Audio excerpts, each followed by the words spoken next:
Hello, everyone. I'm Caleb Parks with the City of La Grange, La Grange Main Street. A couple weeks ago, we made a video asking you to submit your questions, and then we would answer them in a follow-up video.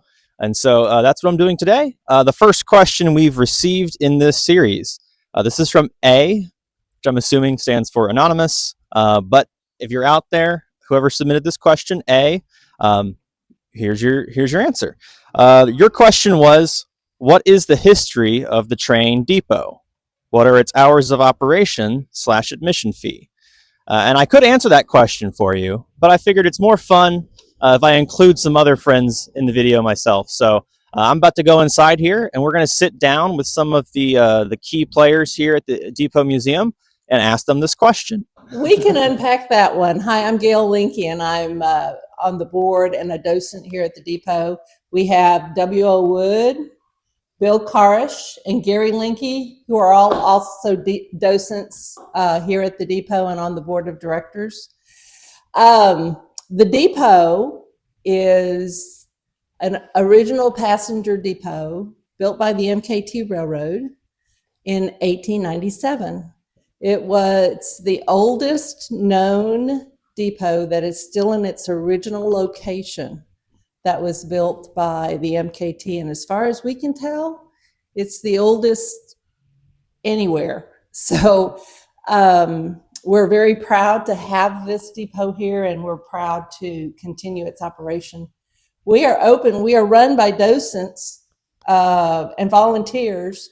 So we are open on Thursday and Friday from 10 to 2. That's when Bill is here. If you really want to get the good stories, that's the time to come.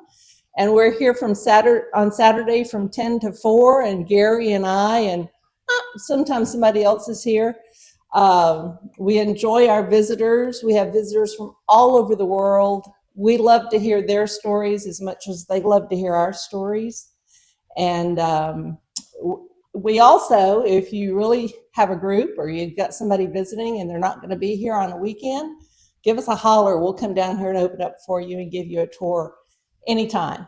But we make things work, just like we do in our community. We make things work. It takes everybody working together. It's amazing to me how many international people we have. Yes. And it has a lot to do with the International Quilt Museum.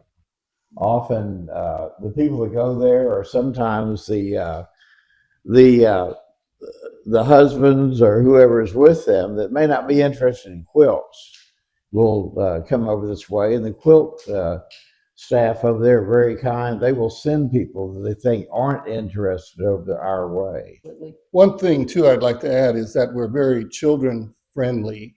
Very we allow the kids to touch and experience what some of the things like the telegraph, and we have a semaphore that we're working on that'll signal the train outside.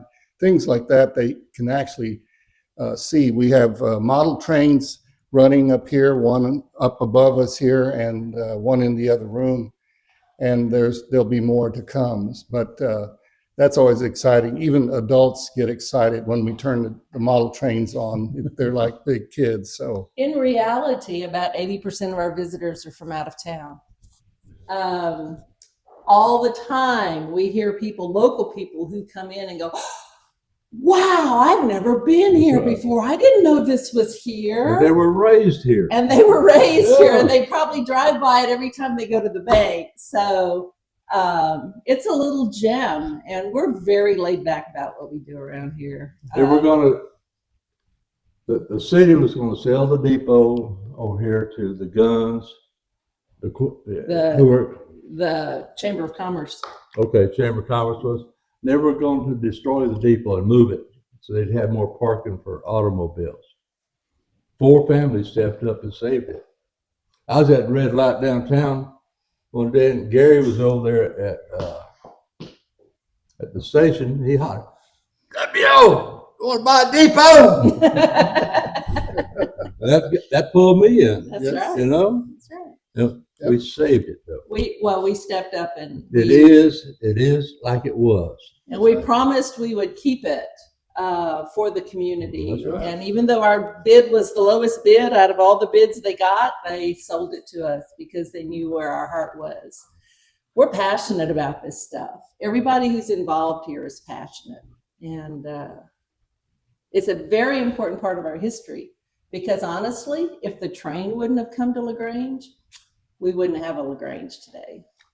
I think we've answered the question, Caleb. One more. What's the admission fee? Oh, we have no admission fee, Caleb. Come on. There's never been an admission fee to come. You can come, take our time, let us give you a tour, let us talk. We'll talk your ear off, as you can tell. And we just ask for donations. And by and large, our visitors are very generous, and we get enough donations to pay the electric bill and pay the insurance. Otherwise, this is all run off of our donations from our volunteers and our members. We do have a membership in Friends of the La Grange Railroad Depot. And all of those things, we run on a very tight budget, but we make it work. We will be open for Schmeckenfest, for tours. We decorate the place beautifully for Christmas. We will have our Katie Flyer train out in the parking lot for the kids to ride, weather permitting. And then on December 13th, that's a Saturday at 10 a.m., Santa at the Depot. This will be the, I think, 19th year that Santa has arrived on the Union Pacific locomotive at 10 o'clock in the morning. And we do this rain or shine. So come on out. We have hundreds of kids who come out and enjoy and get to sit on Santa's lap. And it's, again, a very laid back, easy opportunity to spread a little bit of Christmas cheer. The first year, there must have been 450 kids here. The first At year there least. was 4 kids here. No. Well, Santa rode in, and the north wind was blowing so hard. Yeah. And only 4 kids? The very first year it wasn't many I kids. don't remember that one. But there have been times where we there were made up for it. I hundreds. don't want to remember that one. We've made up for it. So. We had several hundred kids last But year. the UP Railroad And it was raining. is very good because it's a PR deal, and they're very good about supplying the engines and the crew to come down here and Absolutely. bring Santa in and take him back out, and they're very obliging. Yes. The Yeah. last 2 years, they've been on time. They've been on time. Yep. Well, so that is the answer to your question, A. That's the history of the Depot Museum, as well as the hours of operation admission fee, and then probably some other information thrown in there as well. So we thank you for your question. For anyone else, I would like to remind you that this is an ongoing series, so you'll find the link to our question submission in the comments of this video. If you go there, you can submit any question you want. It can be about stuff in our community. It could be questions about things that the city does and how it works. Whatever your question might be, I hope to bring you those answers. So continue to let us know what your questions are. We're happy to answer them. Thanks. Have a great day.